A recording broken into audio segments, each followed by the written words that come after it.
एक तरफ जहां पर चुनाव है, अग्रेसिव है, तो दूसरी तरफ कहीं पर चुनाव अब पर्सनल हो चुका है, कहीं पर इमोशनल भी है। आइए सबसे पहले कांग्रेस के राष्ट्रीय अध्यक्ष मल्लिकार्जुन खड़गे ने अपने गृह जिले कलबुर्गी में एक जनसभा में क्या कहा।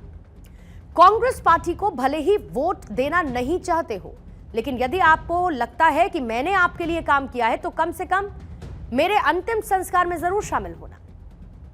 दूसरी तरफ कन्नौज से नामांकन करने पहुंचे सपा प्रमुख अखिलेश यादव भी पार्टी कार्यालय में कुछ भावुक नजर आए। उन्होंने कहा, जब पहले आए थे तब सभी के बाल काले थे, अब सफेद हो चुके हैं। इससे इतर प्रधानमंत्री नरेंद्र मोदी भी एक घटना को लेकर भावुक हो गए, जहां पर राजस्थान के पिपराली बूथ पर कुछ महिलाएं ईवीएम पर प्रधानमंत्री नरेंद्र मोदी की तस्वीर खोज रही थी। पीएम मोदी की तस्वीर नहीं मिलने पर महिलाओं ने वोट करने से इनकार कर दिया था। जब उन्हें यह समझाया गया कि ये फोटो यहां से चुनाव लड़ रहे उम्मीदवार का है, तब उन्होंने वोट किया। अब जरा इस घटना को थोड़ा सा इलैबोरेट करके आप समझिए। प्रधानमंत्री नरेंद्र मोदी की जमीन पर जबरदस्त पॉपुलैरिटी है। ये चुनाव एक तरीके से प्रेसिडेंशियल हो चुके हैं, जहां पर कैंडिडेट कोई भी हो, वोट मोदी के नाम पर ही पड़ रहा है।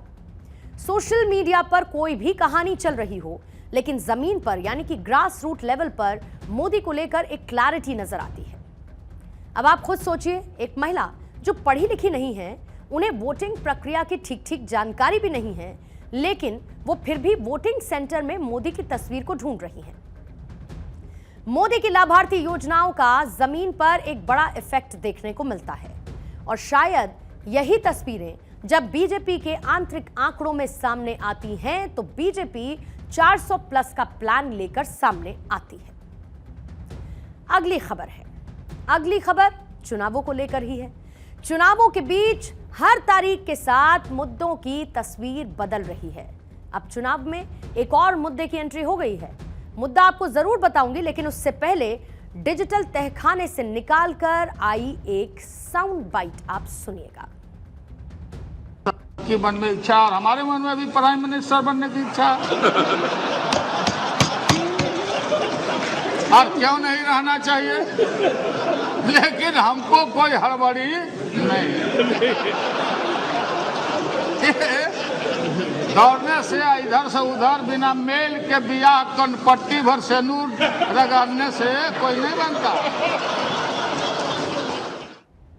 साल 2008 तत्कालीन रेल मंत्री लालू प्रसाद यादव कहते हैं कि सभी के मन में प्रधानमंत्री बनने की इच्छा है।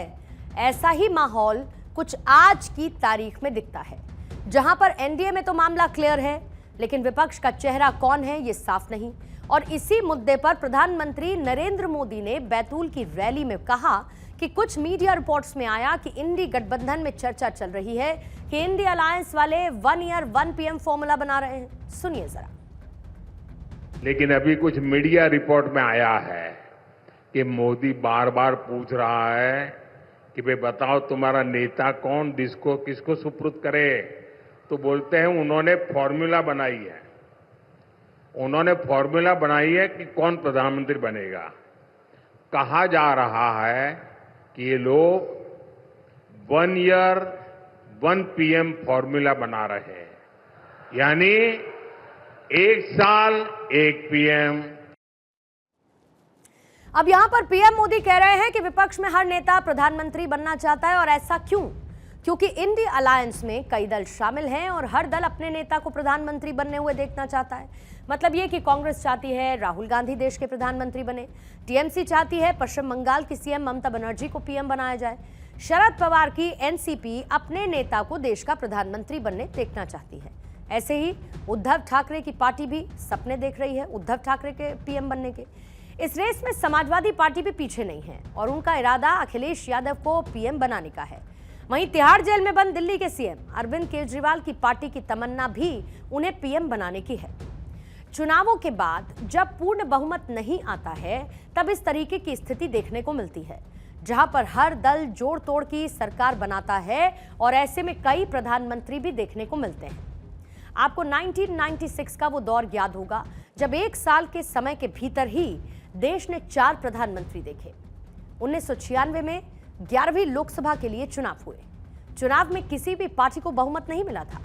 भारतीय जनता पार्टी सबसे बड़ी पार्टी बनकर उभरी और उस वक्त अटल बिहारी वाजपेयी ने 16 मई को प्रधानमंत्री का पद संभाला। हालांकि 13 दिन के लिए ही प्रधानमंत्री की कुर्सी पर वो बैठ पाए और बहुमत साबित न कर पाने की वजह से उन्हें इस्तीफा देना पड़ा। जनता दल के नेता एचडी देवेगौड़ा ने 1 जून को संयुक्त मोर्चा गठबंधन सरकार का गठन किया, लेकिन उनकी सरकार भी 10 महीने ही चली। देवेगौड़ा के कार्यकाल में ही विदेश मंत्री रहे इंद्र कुमार गुजराल ने अगले प्रधानमंत्री के रूप में 1997 में पदभार संभाला। उन्हें भी 6 महीने बाद इस्तीफा देना पड़ा। इसके बाद लोकसभा भंग कर दी गई थी। गुजराल कार्यकारी प्रधानमंत्री बने रहे थे और चुनावी प्रक्रिया पूरी होने के बाद मार्च 1998 में एक बार फिर अटल बिहारी वाजपेयी प्रधानमंत्री बने। यानी कि जब एक दल को बहुमत नहीं आता, कई दल एक साथ मिलकर जोड़ तोड़ के फॉर्मूले के साथ सरकार बना लेते हैं, तब इसी तरीके की स्थिति आम बन जाती है। बहुत आसान भाषा में अगर कहूं तो यहां पर जो भी खेमा नाराज होता है वो समर्थन खींचने की बात करता है और तब सरकार को बचाने के लिए इस तरीके की स्ट्रैटेजी पर काम किया जाता है।